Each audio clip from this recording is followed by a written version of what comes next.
Number 1. All Jean Hilliard remembers is blackness, falling asleep, and then waking up. Unbeknownst to her, doctors had declared Hilliard a medical miracle after she recovered from being frozen for 6 hours in sub-zero temperatures. Indeed, the baffling case of this hibernating woman remains a medical marvel nearly 40 years later. 19-year-old Jean Hilliard was living in her small hometown of Lengby, Minnesota in December 1980. As of 2017, the town had a population of a mere 87, and just outside its limits are forests, lakes, and farmland in the north-central part of the state. Lengby is in the middle of nowhere, and so was Hilliard on the night of December 20, 1980, when she made her way home from a night out with friends in -22-degree weather at around midnight. "I had gone into town and met some friends," Hilliard recalled to Minnesota Public Radio. Hilliard had just left the Foston American Legion, where young adults in Lengby typically spent the evening, as it was the coolest hangout for townsfolk in this part of Minnesota. Her dad's Ford Ltd had rear-wheel drive and no anti-lock brakes, which made for a dangerous vehicle to have while navigating a frozen, icy road. When the car slid into a ditch, Hilliard, in her cowboy boots, began to walk for help. Her friend, Wally Nelson, was but 2 miles down the road after all. But Nelson's home seemed further away that night than Hilliard could remember, and she grew frustrated. "I'd get over one hill, thinking his place would be there, and it wasn't," she reported. When she finally saw the lights of Wally's place, everything went black. At dawn around 7 a.m., Nelson woke up with a woman he'd brought home the night before. He then noticed a little hunk in his snow-covered lawn about 15 feet from his door. It was Hilliard, in a coat and mittens. Nelson knew Hilliard well because, at the time, she was dating his best friend. But here she was frozen stiff, her eyes wide open, on his front lawn. She had collapsed mere seconds before she would have reached her friend's door. "I grabbed her by the collar and skidded her into the porch. I thought she was dead. Froze stiffer than a board, but I saw a few bubbles coming out of her nose," Nelson recalled. It was evident that after she had collapsed, Jean Hilliard had crawled a few feet in the snow before freezing to stillness. Suffice it to say that finding a frozen body on his front yard was an awkward end to the evening, especially when they discovered that Hilliard's body was so stiff that the couple couldn't fit her into the cab of his pickup truck. They had to take the young woman's car instead. They drove 10 minutes to the nearest hospital in Foston. There, doctors were not optimistic about reviving Jean Hilliard.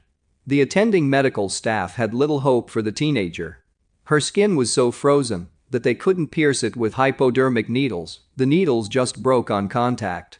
Her body temperature was so low that it didn't register on a thermometer. Her face was in a chêne gray color, and her eyes didn't respond to changes in light. Even though they figured she was dead, medical staff decided to gradually warm up her body with heating pads. Physicians determined her temperature was 88 degrees, a full 10 degrees below normal. Eventually, they got a faint pulse of 12 beats per minute. At this point, doctors believed their patient might still be alive. Dr. George Sather, the attending physician, said, "I thought she was dead, but then we picked up an extremely faint whimper. We knew there was a person existing then." It took a little bit for the medical staff to realize this. The reaction didn't appear until 2 or 3 hours after she started thawing out, Dr. Sather said. The body was cold, completely solid, just like a piece of meat out of a deep freeze. By the middle of that morning, Hilliard awoke with spasms. At noon, she was talking coherently, worried what her father might think about wrecking his car. Hilliard felt normal, and the whole ordeal proved to be but a casual speed bump in the overall path of her life. "It's like I fell asleep and woke up in the hospital," she said. "I didn't see the light or anything like that. It was kind of disappointing. So many people talk about that, and I didn't get anything." But to everyone else, Jean Hilliard was a miracle. Her story was told to local churches, the national media, and she was even on the Today Show. "I was interviewed by Tom Brokaw. I took my mother on that trip. That was fun," Hilliard recalled. Despite her miracle on ice, the incident didn't seem to shake the young woman. Dr. David Plummer of the University of Minnesota is an expert on reviving people with hypothermia, a condition wherein the human body shuts down because it gets too cold. He says he's handled about a dozen cases of reviving someone who has been frozen over 10 years of his career. Plummer said, "We have patients you can knock on like wood. They feel rock solid frozen. That in no way dissuades us from the resuscitation attempt. And we do have a track record of success with that. No one is dead until they're warm and dead." Medical science determined that as a person's body cools, blood flow slows down to a crawl, just as it would for a bear in hibernation. At this point, a person's body requires less oxygen. When a person's blood flow increases at the same rate as their body temperature, they often recover. That's what may have happened with the heating pads when used on Jean Hilliard, which Plummer said was nothing short of a miracle. Modern medicine uses a special device that warms a patient's blood before sending it back into their body. The warm blood, in turn, heats up internal organs. This same technique saved Justin Smith's life in February 2015. He was walking home in sub-zero weather in Pennsylvania when he collapsed. Smith was 25 and headed home from a party. His father found his frozen body 12 hours later. At the emergency room, doctors determined his internal temperature was 68 degrees. They immediately started CPR and did so for 2 hours until they could get Smith to a more advanced medical facility in Allentown. Doctors gradually brought Smith back to life from the brink of death. He spent 2 weeks in a coma, but his brain showed no signs of damage due to lack of oxygen. At 68 degrees, doctors say Smith is the lowest body temperature from which they have ever brought someone back. The young man says his case is nothing short of a miracle. Just like Hilliard, Smith's biological processes slowed his body down to where it conserved oxygen enough to keep him alive for several hours. While the circumstances of being frozen solid aren't ideal, the notion that deep hibernation can save people's lives is optimistic. Doctors continue to find out more and more information about this hibernation-like state as they try to save lives from not only freezing to death, but also gunshot wounds, head trauma, and heart attacks. Jean Hilliard now leads a pedestrian life. She suffered no ill effects from her ordeal, and she has since married, had kids, and divorced. She also never drives on icy roads at night. Number 2. 80 years ago, it was the summer of 1942, and Pascagoula, like many other small towns across the country, was doing its part for the war effort. Because of its coastal location, Pascagoula was a prime place to build warships at nearby Ingalls shipyard. Soon the population of this sleepy town increased quickly from about 5,000 to 15,000 due to people moving in to work at the shipyard. World War II had been ongoing for a few years. Times were tense, and people were paranoid. The shipyard was considered a potential target of the enemy. People were distrustful of strangers, and war propaganda had people thinking that anyone, even their neighbors, could be a spy. The army had instituted restrictions on the town because resources were at a premium. Blackout regulations were considered a security matter. The idea was that if everyone turned off their lights at night, it would be more difficult for enemy forces to figure out where to bomb. Many people had blackout curtains so they could have their lights on at night. So with all that going on, you can imagine how unsettling it was when suddenly there were home invasions in which an intruder took locks of hair from the people whose homes he broke into, earning him the name Phantom Barber. In early June, 2 young girls, Mary Evelyn Briggs and Edna Marie Heidel, who shared a room at the Our Lady of Victory's convent, were the first known victims. Young Briggs was the only one who actually got a look at the intruder and described him as a kind of short, fat man. She said she was awakened in the night and saw him bending over her with something shiny in his hand. He told her to shh and was fooling with her hair. When she saw him, she yelled, awakening Heidel, and they watched the man jump out the window. Both girls were unharmed, but they were shocked to discover that each of them was missing a lock of hair. It was discovered that the bedroom window screen had been cut. The next day, bloodhounds were brought to the convent, and they followed the trail of the intruder, but lost the scent at the edge of the woods. A few days later, the nighttime barber struck again. This time he had crept into the room of 6-year-old Carol Petey, who shared the room with her twin brother. After he had left, Carol had missing locks, but her brother was untouched. Again, the bedroom window screen had been cut, just like at the convent. Her parents found a sandy footprint on a bed in the bedroom. 2 incidents of midnight break-ins which resulted in hair cuttings led people to become nervous and cautious. Residents started nailing their windows shut since that seemed to be the way the phantom entered the homes. And just what did this phantom barber want with the hair anyway? Was he a weirdo? Did he have a hair fetish? Or was it something more concerning, like was the hair being sent to Germany to be used as crosshairs in military guns and bomb sites? Not long afterwards, someone broke into the home of Terrell and Lillian Heidelberg, also presumably from a cut window screen. But this time the couple didn't have their hair snipped. The intruder attacked them with an iron pipe. The Heidelbergs were injured, but both survived. They said the attack happened so fast that neither one of them could describe their attacker. It was believed that these crimes were related, but if that was so, how? Police theorized the attacker was the phantom barber, but others weren't as sure as the modus operandi of the attack on the Heidelbergs, and the earlier hair cuttings weren't in any way similar. The community was now on edge and in a panic as the attacks had escalated from the bizarre to the brutal. Who would be next? And if there was another attack, would it be a haircut or a beating? Whoever this midnight marauder was, he didn't stop with the Heidelbergs and struck again.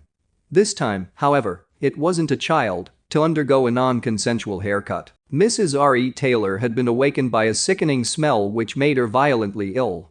Once she recovered, she realized her hair had been cut.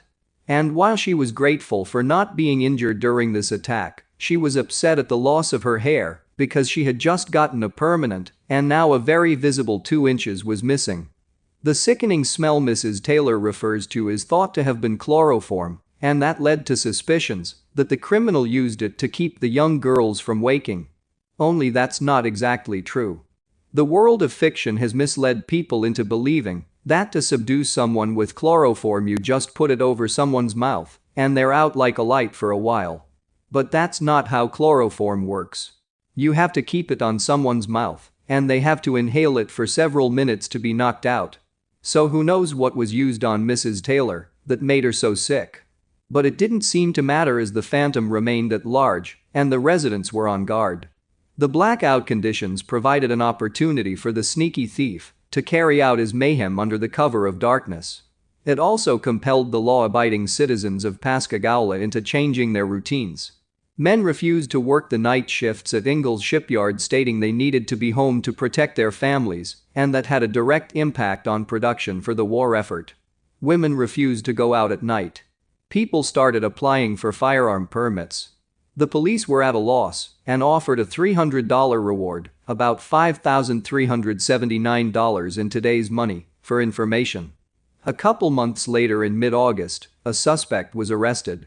William Dolan, a 57-year-old German-educated chemist, was arrested for the attack on the Heidelbergs.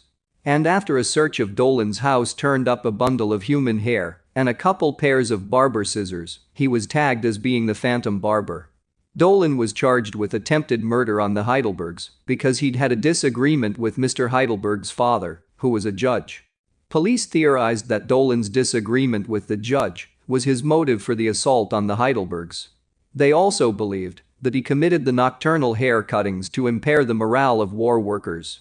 The public was happy to see someone arrested and were finally able to sleep soundly knowing he was behind bars. At trial, the jury took only 3 hours to find him guilty, and he was sentenced to 10 years in prison at Parchman Prison. Dolan had always maintained his innocence, and after about 6 years into his sentence, Governor Fielding Wright believed him to be innocent and decided to give him a polygraph test. Today polygraphs are inadmissible in court, but back then, they were still considered science and thought to be reliable. Dolan passed the polygraph, and he was released early on limited suspension in 1948. In 1951, Governor Wright informed the state penitentiary that in the 3 years since Dolan had been out of prison, he had been rehabilitated. He changed Dolan's limited suspension to indefinite pending good behavior. Eventually, Dolan was pardoned by Wright's successor, Governor Hugh White. Once he was pardoned, Dolan and his family moved away from Pascagoula and settled in Waveland. But eventually Dolan became frustrated, and he signed over everything he had to his wife and disappeared. 3 weeks after Dolan went missing, a body was found in the Mississippi River near Chalmette, Louisiana. Dolan's wife and stepdaughter took some friends with them to go claim the body. Even though there was no identification on the body, they all identified the body as being William Dolan. Mrs. Dolan was adamant it was her husband based on various scars and tattoos.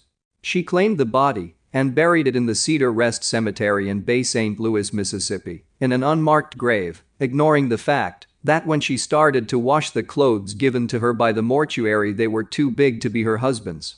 Interestingly, before Mrs. Dolan claimed the body, the dead man's fingerprints were sent to the FBI for comparison with those taken from Dolan at Parchman Prison. The prints didn't match. In April 1954, the Hancock County Sheriff's Department received an inquiry from the FBI checking on the fingerprints of a man named William Dolan. The prints identified Dolan as having been arrested in Sacramento, California for vagrancy, but then released the next day. This William Dolan gave his age as 70, gave no next of kin, and never mentioned Mississippi. So who was this guy? Before he left Mississippi, Dolan had purchased an insurance policy and left it for his wife. Mrs. Dolan made a claim against the policy, however, after Dolan was arrested in California and questions arose about who was actually buried in Bay St. Louis, the insurance company refused to pay the claim. It wasn't until a photo of the man arrested in California was compared with a known photo of Dolan that people realized the two men were one and the same. They had buried the wrong man. So what about the Phantom Barber? Who was he? Even though Dolan was eventually pardoned, many believed he was indeed guilty. After all, he was German, he was an outsider, he was secretive about his life, and hair had been found at his home along with barber scissors. And, after his arrest, there were no more hair cuttings, so it had to be him, right? But who really knows? There are so many unanswered questions about this case. If it wasn't Dolan, who was it? Was it someone who got his kicks out of creeping into the homes of sleeping females snatching locks of their hair? Was it someone who set up Dolan with the hair bundle and scissors for some nefarious reason? Or maybe it was something more sinister, say an act of sabotage. During the 1940s, German U-boats had been sighted in the Gulf of Mexico off the coast of Pascagoula. That, along with the perpetual fear of Germany and what they might do on Mississippi soil so close to the shipyard, was something no one wanted to consider. Perhaps the activities of the Phantom Barber were an attempt to scare residents into staying home and out of the shipyard, thereby halting the production of warships. One thing remains for sure, the real Phantom Barber was never identified. It's unlikely he's still alive, but maybe he continued living out the rest of his life quietly in Pascagoula. The Phantom Barber will likely always remain a mystery. Number 3. Earlier this year, the American Journal of Public Health published an editorial that includes Robert Rayford, who died with HIV in 1969, on a list of gay or bisexual men. This is a mistake. In the piece, George Ayala, Sci.D, and Andrew Spieldener, Ph.D., write, HIV is a story first written on the bodies of gay and bisexual men. To support the claim, a list of gay and bisexual firsts is included, starting with Ken Horn, a gay sex worker who was retroactively identified as the first patient of the AIDS epidemic in the U.S. The list also includes the Denver Principles, a foundational document for the self-empowerment of people living with HIV, which was written in 1983 by a small handful of men at a gay and lesbian health conference in Denver. At the end of the list is Rayford, whose positive HIV status was confirmed in 1987 when tissue saved from his body was tested.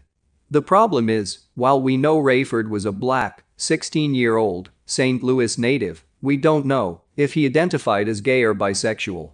The only currently available insights we have come from a 1987 Chicago Tribune article in which his doctors reported Rayford confirming sexual relations with a neighborhood girl that also noted circumstantial evidence suggests that he may have been the recipient of anal sex. A New York Times article that year that reported his doctors said they thought he was homosexual or bisexual because of this evidence. And a 1988 article in the Journal of the American Medical Association that states, according to an autopsy, there was a possibility that the patient, who admitted to being sexually active, engaged in anal intercourse.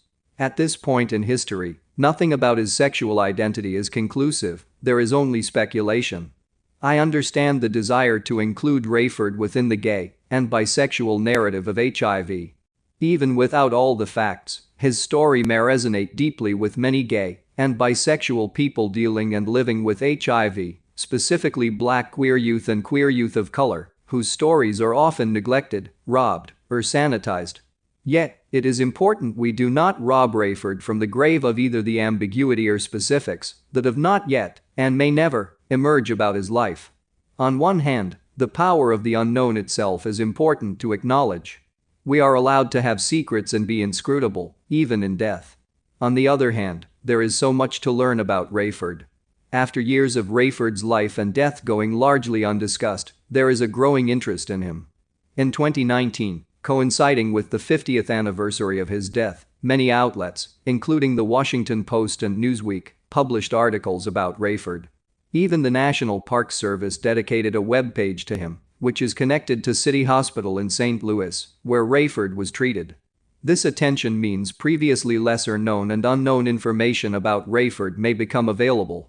Within this influx, it is important we stay open to what there is to know and be nimble in receiving insight that may impact what we think we know about Rayford or how HIV emerged as an epidemic in the US. We in the HIV community know that once information is shared about someone, it is very hard for a retraction to gain any sway if a correction is needed. We saw this with Geetan Dugas. In his book, And the Band Played On, journalist Randy Schultz and his publisher positioned Dugas as the man who brought HIV to North America.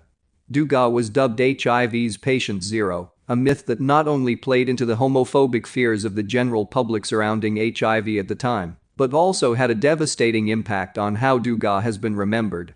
My hope for Rayford is that he can be remembered and known for who he was, ambiguity included, and as more is learned about his life and death, an image of him will emerge through time and accumulation rather than speculation. I say this as someone who has been researching, writing, and doing community organizing around Rayford's life for the past 6 years and has seen ramifications of what happens when unconfirmed conclusions about Rayford are broadcast.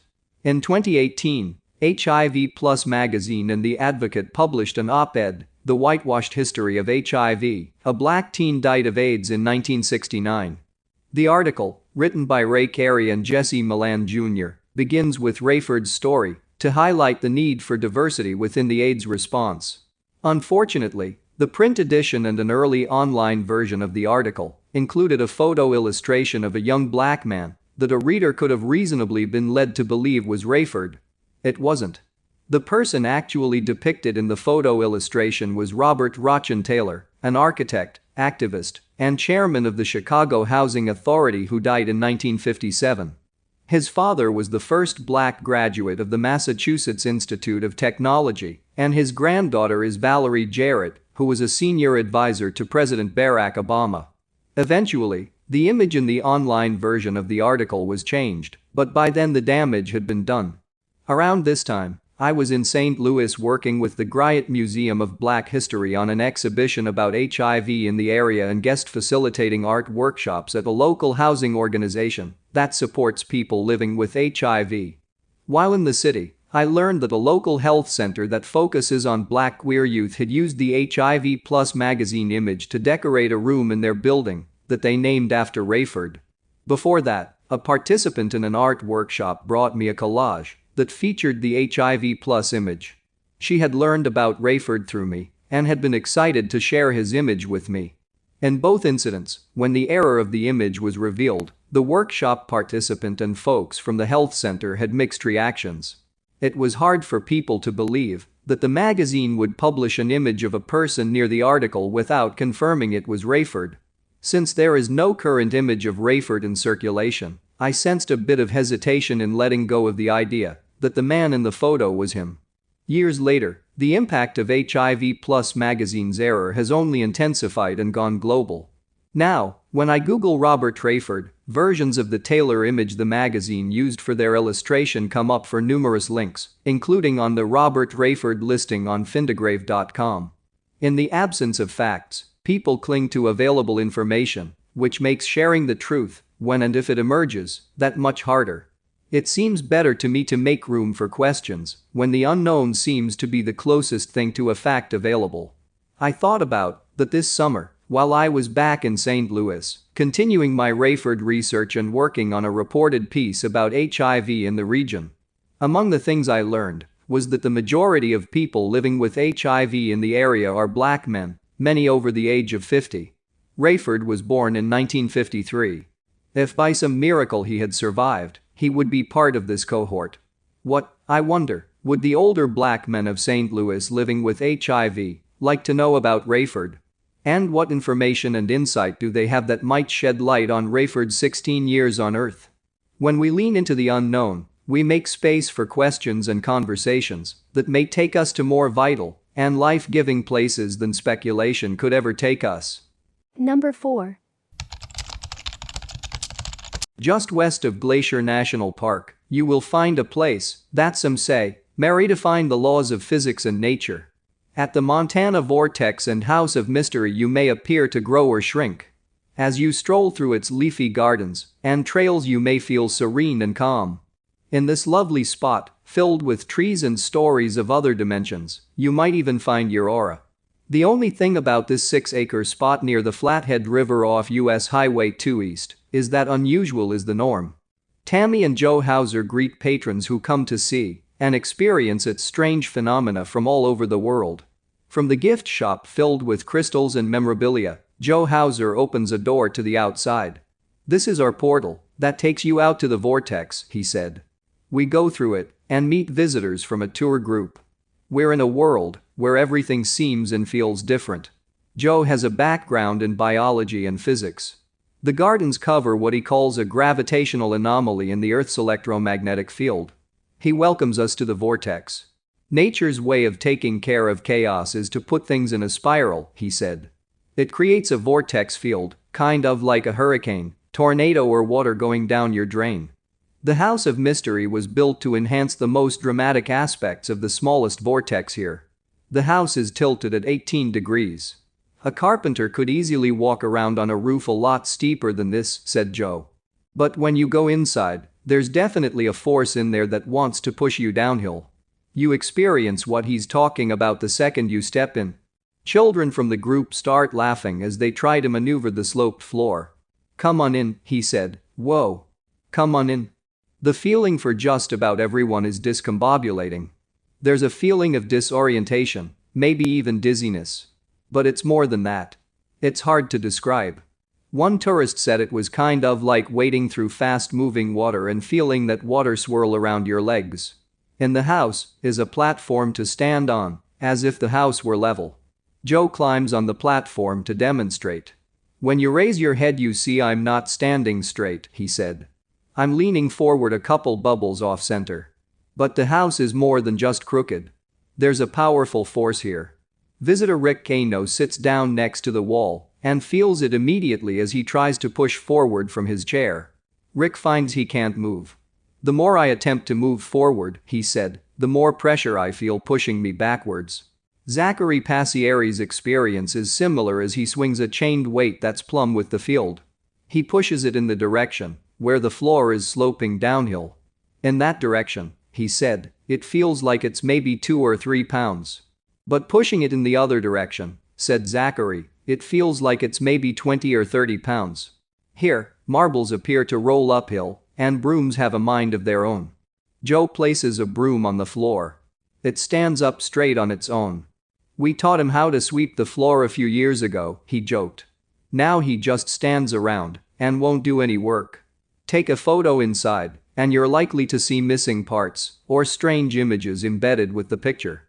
Courtney Nevier took a picture of her husband Sam. The picture shows Sam with an image of what appears to be a window in his torso. It's weird outside the House of Mystery too. Joe places a level on the ground to show that everything is level.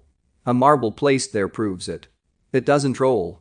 But you wouldn't believe that when Joe calls up volunteers to stand facing each other. No matter how tall or short they are, the person standing downfield will appear to be taller, and the person they face will be shorter. When they switch positions, their stature switches with them. Joe brings his group to a grove of twisted fir trees.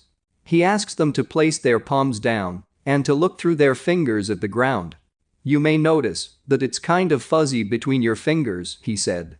Who's missing fingers today? Lillian Kano raises her hand. Lillian holds up her fingers and explains what she saw.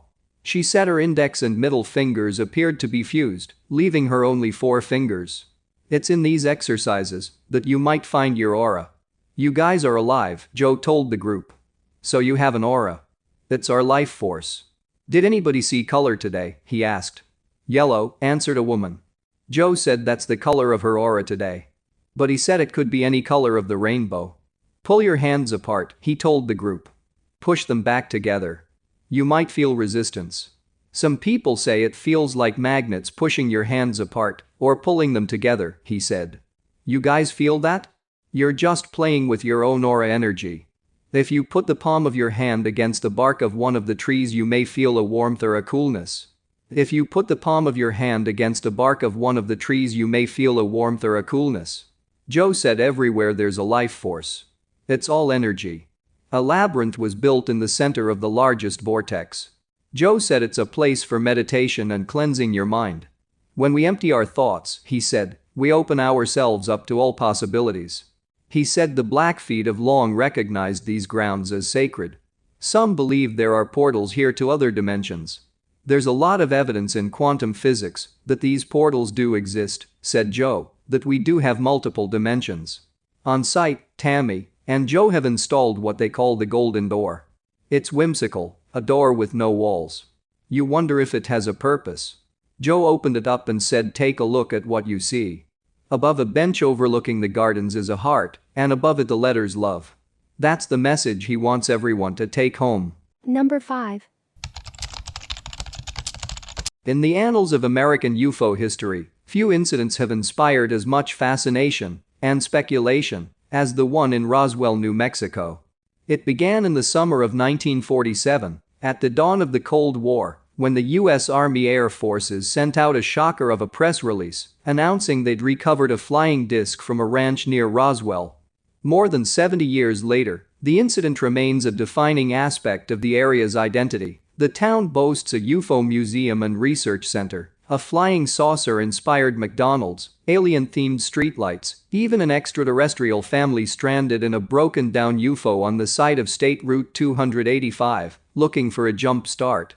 But behind all the UFO mania lies an uneasy truth. The events that transpired that summer are anything but clear-cut, with admitted cover-ups and conflicting explanations. It was a saucer. It was a spy craft. It was the Soviets. And new ones are still emerging. Sometime between mid-June and early July 1947, rancher W. Mac Brazel found wreckage on his sizable property in Lincoln County, New Mexico, approximately 75 miles north of Roswell. Several flying disc and flying saucer stories had already appeared in the national press that summer, leading Brazel to believe the wreckage, which included rubber strips, tinfoil, and thick paper, might be something of that ilk. He brought some of the material to Sheriff George Wilcox of Roswell, who in turn brought it to the attention of Colonel William Blanchard, the commanding officer of the Roswell Army Airfield, RAF. The next day, the RAF released a statement, writing that the many rumors regarding the flying disc became a reality yesterday, when the intelligence office of the 509th Bomb Group of the 8th Air Force, Roswell Army Airfield, was fortunate enough to gain possession of a disc through the cooperation of one of the local ranchers and the sheriff's office of Chavez County. According to that statement, Major Jesse Marcel, an intelligence officer, oversaw the RAF's investigation of the crash site and the recovered materials. The government changed its story about the Roswell saucer a few times. The following day, the Roswell Daily Record ran a story about the crash and the RAF's astonishing claim.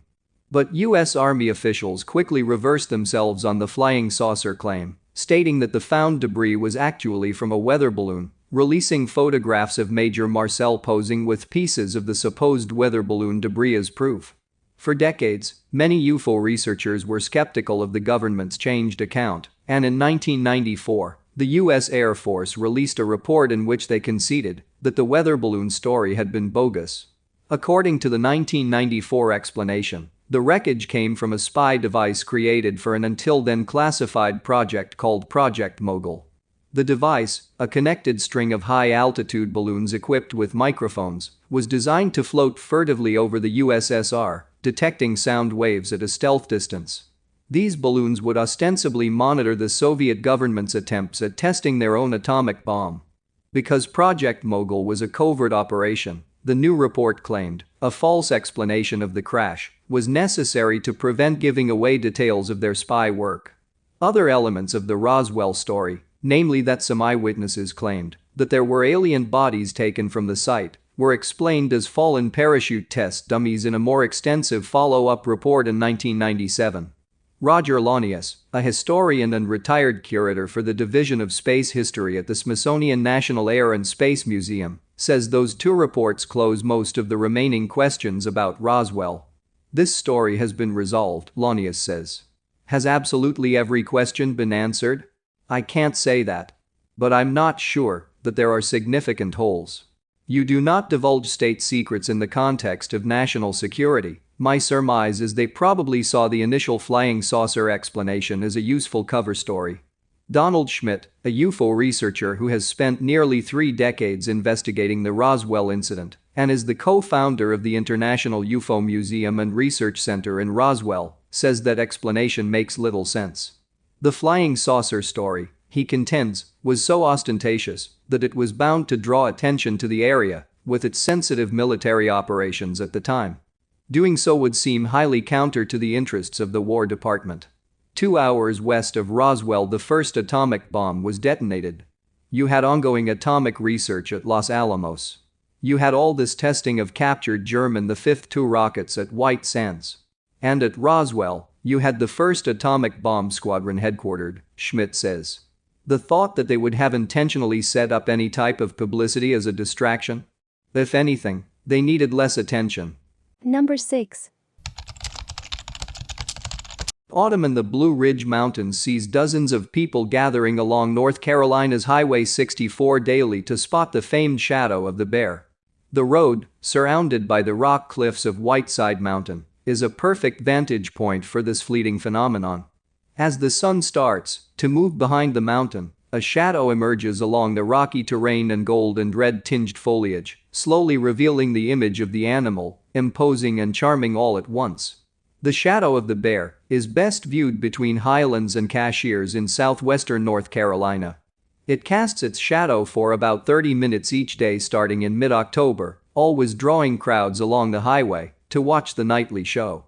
The black bear, seen often around western North Carolina, is a symbol that resonates with people. For the black bear to make an appearance on the mountain itself just adds to the mystery and the intrigue, Nick Breedlove, the executive director for the Jackson County Tourism Development Authority, told Travel Plus Leisure. It's the only one of its kind in the country.